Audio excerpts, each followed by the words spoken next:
ಸ್ನೇಹಿತರೆ ನಮಸ್ಕಾರ. ಹೊಸ ವರ್ಷ 2025 ಹಾರ್ದಿಕ ಶುಭಾಶಯಗಳು. ಇವತ್ತಿನ ಈ ವಿಡಿಯೋದಲ್ಲಿ ನಾವೊಬ್ಬ ಬಹಳ ಸ್ಪೆಷಲ್ ವ್ಯಕ್ತಿಯ ಬಗ್ಗೆ ನೋಡ್ಕೊಂಡು ಬರ್ಲಿಕ್ಕಿದ್ದೇವೆ. ಹೌದು, ಈತ ಬಹಳ ಸ್ಪೆಷಲ್, ಅದ್ಭುತ ವ್ಯಕ್ತಿತ್ವ. ಇವರ ಹೆಸರು ಅಶ್ವಿನ್ ಸನಿಲ್. ಕಳೆದ ಸುಮಾರು 19 ವರ್ಷಗಳಿಂದ ಕರ್ನಾಟಕ ರಾಜ್ಯ ಅಗ್ನಿಶಾಮಕ ದಳದ ತುರ್ತು ಸೇವಾ ವಿಭಾಗದಲ್ಲಿ ಕೆಲಸ ಮಾಡುತ್ತಿರುವ ಇವರು ಒಬ್ಬ ಅಪ್ರತಿಮ ಸಾಧಕ. ಅಗ್ನಿಶಾಮಕ ದಳದ ತುರ್ತು ವಿಭಾಗ ಅಂದ್ರೆ ನಮಗೆಲ್ಲರಿಗೂ ಬಹುಶಃ ಗೊತ್ತಿದೆ. ಅತ್ಯಂತ ಕಠಿಣ ಸಂದರ್ಭಗಳಲ್ಲಿ ಜನರ ಪ್ರಾಣ ರಕ್ಷೆಯನ್ನು ಮಾಡುವಂತಹ ಭಾರ ಅವರ ಮೇಲಿರ್ತದೆ. ತಮ್ಮ ಇದುವರೆಗಿನ ಸೇವಾವಧಿಯಲ್ಲಿ ಅಶ್ವಿನ್ ರವರು ಇಂತಹ ಅದೆಷ್ಟೋ ರೆಸ್ಕ್ಯೂ ಆಪರೇಷನ್ ಗಳನ್ನು ಮಾಡಿದ್ದಾರೆ. ತಮ್ಮ ವೃತ್ತಿ ಜೀವನದ ಜೊತೆಗೆ ಈತ ಒಬ್ಬ ಅದ್ಭುತ ಕ್ರೀಡಾಪಟು ಹಾಗೂ ಫಿಟ್ನೆಸ್ ಚಾಂಪಿಯನ್. ಕಳೆದ ಸುಮಾರು 15 ವರ್ಷಗಳಿಂದ ಅವರು ತಮ್ಮ ಫಿಟ್ನೆಸ್ ಮತ್ತು ಸ್ಪೋರ್ಟ್ಸ್ ಜರ್ನಿಯನ್ನು ನಡೆಸಿಕೊಂಡು ಬಂದಿದ್ದಾರೆ.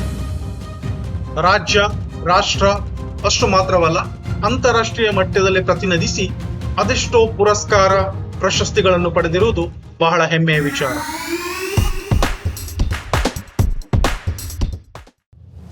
ಇತ್ತೀಚೆಗೆ ಡೆನ್ಮಾರ್ಕ್ನಲ್ಲಿ ನಡೆದ ಅಂತಾರಾಷ್ಟ್ರೀಯ ಕ್ರೀಡಾಕೂಟದಲ್ಲಿ ಪ್ರತಿನಿಧಿಸಿರುವ ಅಶ್ವಿನ್ ರವರು ವೆಯ್ಟ್ ಲಿಫ್ಟಿಂಗ್ ವಿಭಾಗದಲ್ಲಿ ಚಿನ್ನದ ಪದಕ ಹಾಗೂ ರನ್ನಿಂಗ್ ರೇಸ್ನಲ್ಲಿ ಕಂಚಿನ ಪದಕವನ್ನು ಪಡೆದಿರುವುದು ಅವರ ಸಾಧನೆಯ ಕಿರೀಟಕ್ಕೆ ಮತ್ತೊಂದು ಹೆಮ್ಮೆಯ ಗರಿಯನ್ನು ಮೂಡಿಸಿದಂತಾಗಿದೆ.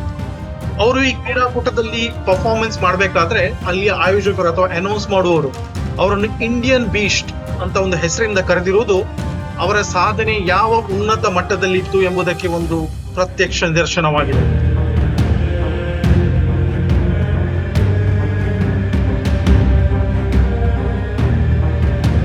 ಹೊಸ ವರ್ಷದ ಆರಂಭದಲ್ಲಿ ನನಗೆ ಅವರೊಂದಿಗೆ ಒಂದು ಆತ್ಮೀಯವಾದ ಸಂವಾದವನ್ನು ನಡೆಸುವಂತಹ ಅವಕಾಶ ಸಿಕ್ಕಿತು. ನಾನು ಅವರ ಮನೆಗೆ ಭೇಟಿ ನೀಡಿದಾಗ ನನಗೆ ಒಂದು ಬಹಳಷ್ಟು ಒಳ್ಳೆಯ ಅನುಭವ ಆಯಿತು. ಫಸ್ಟ್ ಆಫ್ ಆಲ್ ನನಗೆ ನನ್ನ ಗಮನ ಸೆಳೆದದ್ದು ಅವರ ಬಹಳಷ್ಟು ಪ್ರಶಸ್ತಿಗಳು. ಅವರ ಮನೆಯಲ್ಲಿ ಎಲ್ಲಿ ನೋಡಿದ್ರು, ಅವರ ವಾರ್ಡ್ರೋಬ್ ಆಗಿರ್ಲಿ, ಶೋಕೇಸ್ ಆಗಿರ್ಲಿ, ಗೋಡೆ ಆಗಿರ್ಲಿ, ಅಥವಾ ಅವರಿಗೋಸ್ಕರನೇ ಒಂದು ಜಿಮ್ ಸೆಟಪ್ ಮಾಡಿದ್ದಾರೆ. ಅದರಲ್ಲಿ ಎಲ್ಲಿ ನೋಡಿದ್ರಲ್ಲಿ ಅವರ ಪ್ರಶಸ್ತಿಗಳು. ಅಂದ್ರೆ ಅವರ ಸಾಧನೆ, ಈ ಒಂದು 15-19 ವರ್ಷಗಳಲ್ಲಿ ಅವರು ಮಾಡಿರುವಂತ ಸಾಧನೆ ನಿಜವಾಗಲೂ ಒಂದು ಅದ್ಭುತವಾದ ಸಾಧನೆ. ಅವರೊಂದಿಗೆ ನಡೆಸಿದ ಈ ಸಂಭಾಷಣೆ ನನಗೆ ಪರ್ಸನಲಿ ಬಹಳಷ್ಟು ವಿಷಯಗಳನ್ನು ಕಲಿಸಿತು. ಅವರ ಪ್ರತಿಯೊಂದು ಮಾತುಗಳು ಬಹಳ ಒಂದು ಪ್ರೇರಣೆಯ ಒಂದು ರೀತಿಯಲ್ಲಿತ್ತು. ಹಾಗೆ ನನಗೆ ಬಹಳ ಗಮನ ಸೆಳೆದದ್ದು, ಇಷ್ಟೊಂದು ಅದ್ಭುತ ಸಾಧಕ ಆದ್ರೆ ಬಹಳ ವಿನಯವಂತ. ಅವರು ಡೌನ್ ಟು ಅರ್ತ್ ಅಂತ ಹೇಳ್ತಾರೆ, ಆ ರೀತಿಯಲ್ಲಿ. ಹಾಗೆ ಅವರು ಕೆಲವೊಂದು ವಿಷಯಗಳು, ಅವರ ಇನ್ಸೈಟ್ಸ್, ಅವರ ಥಾಟ್ ಪ್ರೋಸೆಸ್ ನನಗೆ ತುಂಬಾ ಇಷ್ಟ ಆಯ್ತು. ಯಾಕೆಂದ್ರೆ ಅವರಿಗೆ ಕೆಲಸದ ಮೇಲಿರುವ ಶ್ರದ್ಧೆ, ಈಗಾಗಲೇ ನಾನು ಹೇಳಿದಾಗೆ ಅವರ ಕೆಲಸದಲ್ಲಿ, ಈ ಎಮರ್ಜೆನ್ಸಿ ಡಿಪಾರ್ಟ್ಮೆಂಟ್ ಅಲ್ಲಿ ಅವರು ಕೆಲಸ ಮಾಡ್ತಾರೆ, ಬಹಳಷ್ಟು ಅಸಂಖ್ಯಾತ ರೆಸ್ಕ್ಯೂ ಆಪರೇಷನ್ ಗಳನ್ನು ಅವರು ಮಾಡಿದ್ದಾರೆ. ಸೊ ಅವರು ತುಂಬಾ ವಿಷಯಗಳನ್ನು ಹಂಚಿಕೊಂಡ್ರು. ಅಂದ್ರೆ ಅವರು ಆ ಕೆಲಸದಲ್ಲಿ ಸಿಗುವಂತಹ ಒಂದು ಸಾರ್ಥಕತೆ, ಯಾರನ್ನು ಒಬ್ಬರನ್ನು ಸೇವ್ ಮಾಡಿದಾಗ, ಒಬ್ಬರು ವೃದ್ಧರಾಗಿರ್ಬೋದು, ಮಕ್ಕಳಾಗಿರ್ಬೋದು, ಅಥವಾ ಈ ಪ್ರವಾಹದಲ್ಲಿ ಸಿಲುಕೊಂಡಿರುವ ಈ ಪ್ರಾಣಿಗಳು.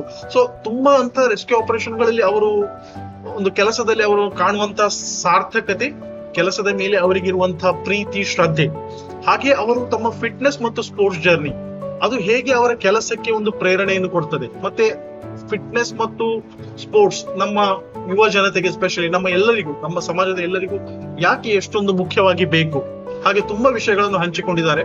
ಹಾಗೆ ಅವರು ಇನ್ನೊಂದು ಬಹಳ ಒಂದು ಒಳ್ಳೆಯ ಒಂದು ರೋಲ್ ಮಾಡೆಲ್ ಏನಕ್ಕೆ ಅಂತ ಹೇಳಿದ್ರೆ, ಅವರೊಂದು ವಿಷಯ ಹೇಳಿದ್ರು. ಅವರು ಇಷ್ಟೊಂದು ಸಾಧನೆ ಮಾಡ್ಲಿಕ್ಕೆ, ಅಥವಾ ಇಷ್ಟೊಂದು ಒಳ್ಳೆಯ ಫಿಸಿಕ್, ಇಷ್ಟೊಂದು ಫಿಟ್ನೆಸ್ ಮಾಡ್ಲಿಕ್ಕೆ ಆಲ್ಮೋಸ್ಟ್ 15 ವರ್ಷಗಳಿಗಿಂತ ಮೇಲೆ ಕಷ್ಟಪಟ್ಟಿದ್ದಾರೆ. ಹಾಗಾಗಿ ಅವ್ರು ಹೇಳ್ತಾರೆ, success has no shortcut. So ಈಗಿನ ತುಂಬಾ ಜನರು ಶಾರ್ಟ್ ಕಟ್ ಅನ್ನು ಹುಡುಕ್ತಾರೆ ಸಕ್ಸಸ್ಗೋಸ್ಕರ, ಅದು ಫಿಟ್ನೆಸ್ ಜರ್ನಿ ಆಗ್ಲಿ ಅಥವಾ ಜೀವನದ ಬೇರೆ ಬೇರೆ ಪ್ರಯಾಣದಲ್ಲಿ. ಆದ್ರೆ ಅವರು ಒಂದು ಅದ್ಭುತವಾದ ಸಂದೇಶವನ್ನು ನೀಡಿದ್ದಾರೆ, ಯಾವುದೇ ಒಂದು ಸಕ್ಸಸ್ಗೆ ಶಾರ್ಟ್ ಕಟ್ ಇಲ್ಲ. ಮುಂದಿನ ವಿಡಿಯೋದಲ್ಲಿ ನಾವು ಅಶ್ವಿನ್ ಜೊತೆ ನಡೆಸಿದ ಸಂಭಾಷಣೆಯನ್ನು ಡೀಟೇಲ್ ಆಗಿ ಕೇಳ್ಕೊಂಡು ಬರ್ಲಿಕ್ಕಿದ್ದೇವೆ. ದಯವಿಟ್ಟು ವಿಡಿಯೋವನ್ನು ಎಲ್ಲರೂ ನೋಡಿ, ಎಲ್ಲರಿಗೂ ಆದಷ್ಟು ದಯವಿಟ್ಟು ಶೇರ್ ಮಾಡಿ. ಯಾಕೆಂದ್ರೆ ಇಂಥ ವ್ಯಕ್ತಿಗಳು ನಮ್ಮ ಸಮಾಜದ ಹೆಮ್ಮೆ ಹಾಗೂ ಸ್ಫೂರ್ತಿ. ಇವರ ಜೀವನವನ್ನು ಸೆಲೆಬ್ರೇಟ್ ಮಾಡೋದು ನಮ್ಮೆಲ್ಲರ ಆದ್ಯ ಕರ್ತವ್ಯ. ನಮಸ್ಕಾರ.